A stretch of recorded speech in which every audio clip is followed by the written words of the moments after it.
대통령이 법이 문제면 바꾸면 된다고 말한 이유는?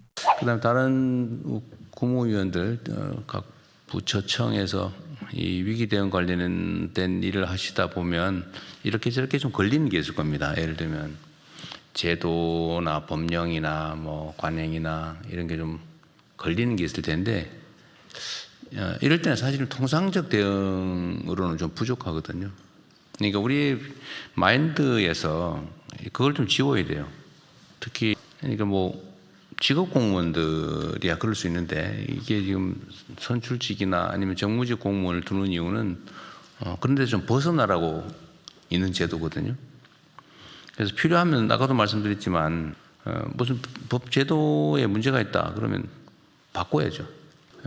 예를 들면 지금 수입 규제 때문에 좀 어렵다 뭐 또 심사 뭐 이런 것 때문에 시간이 많이 걸린다 이런 얘기들이 혹시 나올 수 있는데 그런 경우는 심사 절차를 앞당기든지 필요하면 생략하든지 이런 것도 과감하게 할 수 있어야 됩니다.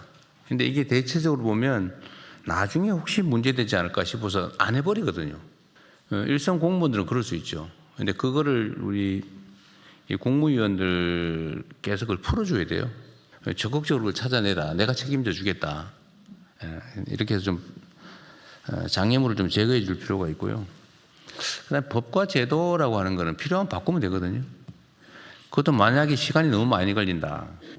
예를 들면 뭐 수입 규제 또 심사 절차가 뭐 법에 정해져 있어서 도저히 어쩔 수가 없다 이런 상황이 발생하면 그런 것들도 다 모아 가지고 오세요. 우리 헌법에 그런 거 있잖아요. 그 긴급 재정 경제 명령이라고. 그 입법도 대체할 수 있는 제도가 헌법에 있단 말이에요.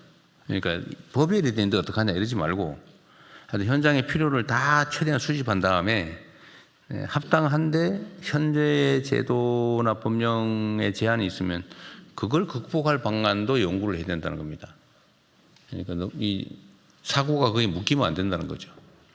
필요하면 법도 바꾸고 시행령도 바꾸고 지침 방침도 바꾸고 관행에 벗어나는 법적으로 허용되는 행위를 할 수 있다 이렇게 생각하시고 좀 과감하게 해주면 좋겠어요.